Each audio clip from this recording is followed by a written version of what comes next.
Olá, chegou a hora de você ficar muito mais informado. Confira os destaques dessa edição.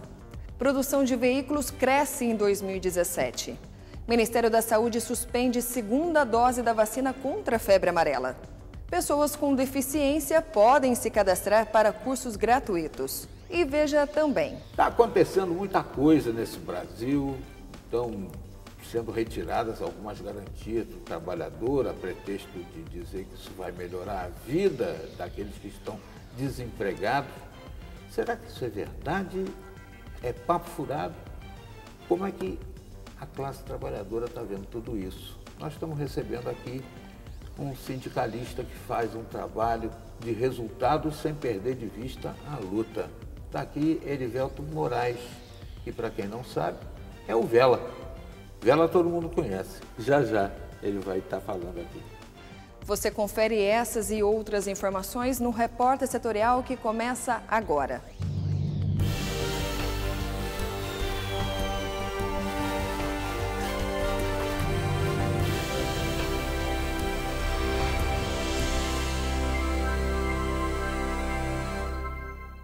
Seja muito bem-vindo. Este é o Repórter Setorial na TV e na web.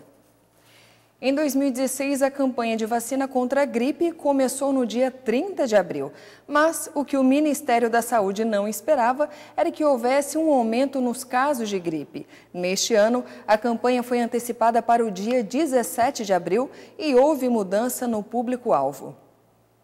A prioridade da campanha é imunizar os idosos, já que é acima de 60 anos que as pessoas apresentam um enfraquecimento do sistema imunológico e, consequentemente, maior vulnerabilidade às complicações na saúde. Segundo dados do Ministério da Saúde, no ano passado, o número de casos confirmados de gripe chegou a 12.174. As pessoas que morreram em decorrência da doença foram 2.220. Desse número, cerca de 90% estavam contaminados com o vírus influenza A, ou H1N1. A imunização ainda é a alternativa mais eficaz de combate à gripe. As reações da vacina variam de acordo com cada organismo. Algumas pessoas apresentam dor e inchaço no local da injeção. Outras relatam o aparecimento de uma febre leve. Em alguns casos, esses sintomas podem ser confundidos com os da própria gripe, mas quem receber a imunidade deve ficar despreocupado com relação a isso. Caso a pessoa queira se imunizar contra a gripe e a febre amarela, as duas injeções juntas não oferecem nenhum risco. Ainda falando sobre vacina, o Ministério da Saúde aderiu à sugestão da Organização Mundial da Saúde. E agora, a imunização contra a febre amarela terá apenas uma dose. A partir deste mês, o Ministério da Saúde passa a recomendar apenas uma dose da vacina contra a febre amarela, principalmente para as regiões de alto risco no Brasil. O esquema anterior de vacinação recomendava uma segunda vacina como reforço, 10 anos após a primeira imunização. Mas pesquisas recentes garantem que a proteção contra a febre amarela permanece por toda a vida, mesmo quando a pessoa recebe apenas uma dose da vacina. A medida segue um padrão já recomendado anteriormente pela Organização Mundial da Saúde. Na época, o Ministério da Saúde considerou que os estudos ainda não eram suficientes para comprovar a eficácia da imunização em uma única dose. Atualmente, 3.529 municípios, distribuídos entre 19 estados e Distrito Federal, fazem parte das áreas mais recomendadas para a vacinação contra a febre amarela. Depois da mudança, as pessoas que receberam a primeira vacina já não precisam mais tomar a segunda após 10 anos. A expectativa é que 30% das pessoas que já receberam a imunização não sejam vacinadas pela segunda vez. O número de brasileiros que vivem em áreas de risco e ainda não está imune é preocupante, cerca de 29 milhões. Outra medida estudada como alternativa em situações de epidemia é a possibilidade de fracionamento da vacina em alguns estados de risco. Se isso chegar a acontecer, uma dose de 0,5 ml da vacina deve ser dividida em 5 doses de 0,1 ml. A fracionada não vale para gestantes, crianças com até 4 anos e pessoas que vão viajar para o exterior. Uma das vantagens é poder vacinar mais pessoas em um curto espaço de tempo, enquanto a desvantagem é que a dose fracionada garante imunidade contra a febre amarela durante apenas 1 ano e não a vida toda, como no caso da dose completa. De acordo com o ministro da Saúde, Ricardo Barros, ainda não existe uma decisão concreta sobre fracionamento.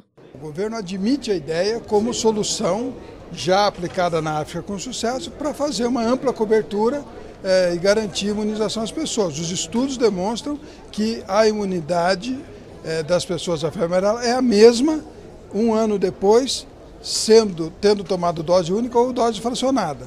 Vamos aguardar os estudos por mais tempo, mas por 1 ano a imunização é garantida igual. Então podemos adotar isso como uma política de atenção àqueles brasileiros que querem se vacinar mesmo em áreas onde não há risco. Moradores do Vale do Paraíba que têm algum tipo de deficiência podem se cadastrar na Secretaria de Ação Social de Tremembé para participar de cursos gratuitos oferecidos pelo Senai. O Senai, em parceria com a Secretaria de Ação Social de Tremembé, está realizando cadastros de pessoa com deficiência para cursos gratuitos. Nós estamos aqui com o Rogério de Almeida, que é instrutor do Senai, e ele tem mais informações para nos dar. Rogério, como está sendo feito esse cadastro?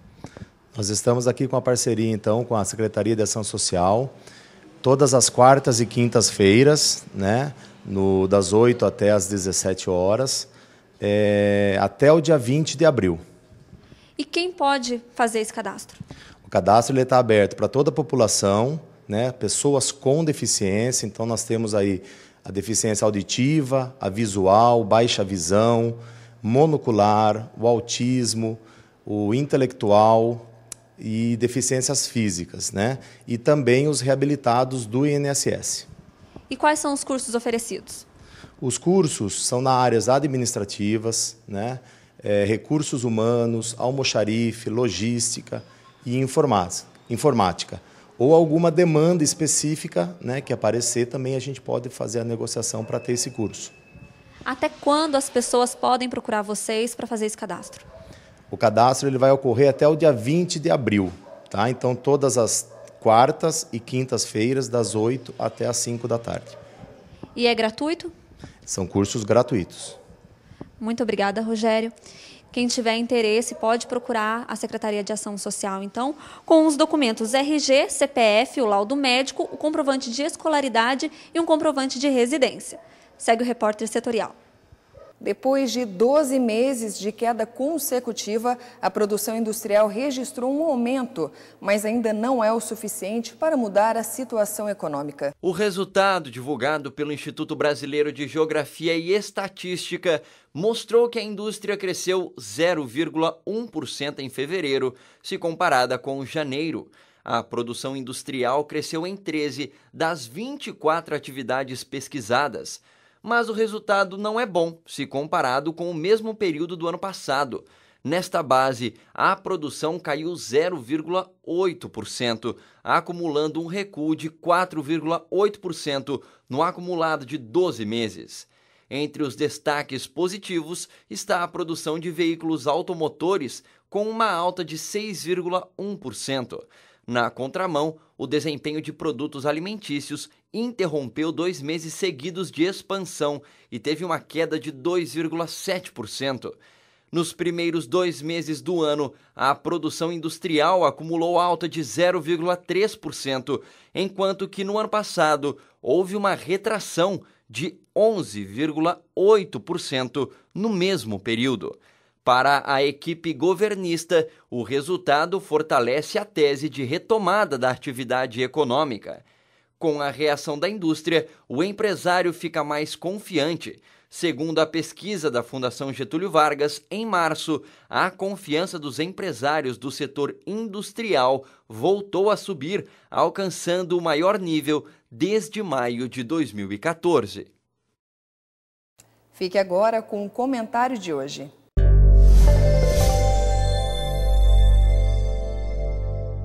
O que é o usucapião? O usucapião, na verdade, é um instrumento jurídico que as pessoas podem se utilizar para regularizar a propriedade. Sabe aquela máxima, né, que quem não registra não é dono? É uma grande verdade. Então, quando a pessoa tem apenas a posse sobre o imóvel, ela, na verdade, ela vive uma insegurança jurídica. E lógico que esse imóvel não vai ter aí a valorização que deveria. Então, é importante transformar a posse em propriedade. Agora, não é qualquer posse sobre um imóvel ou sobre um móvel, né, que dá ensejo, que dá direito a fazer o uso capião. Tem que ser a posse mansa, pacífica, ininterrupta e pública, né? Porque se a posse for clandestina, for atrás de um tapume, a pessoa pode ficar ali 30 anos, ela não vai conseguir se utilizar da uso capião para fazer, aí transformar a posse em propriedade. Agora, a posse, ela pode ser utilizada dependendo do tempo, tá? E dependendo das circunstâncias. Por exemplo, a pessoa recebe de herança um imóvel rural ou urbano e esse imóvel é dividido entre os filhos.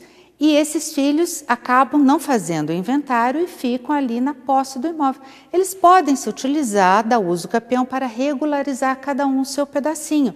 Isso é muito importante. E aí tem a posse, pode ser de 15 anos, com justo título, sem justo título.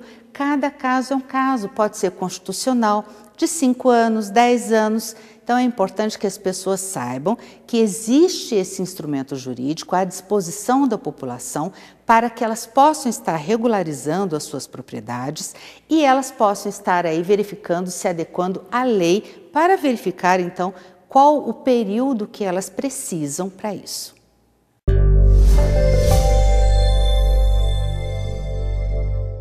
Conheça a história de fé de uma mulher que luta contra um câncer. Ao que você acompanha no próximo bloco.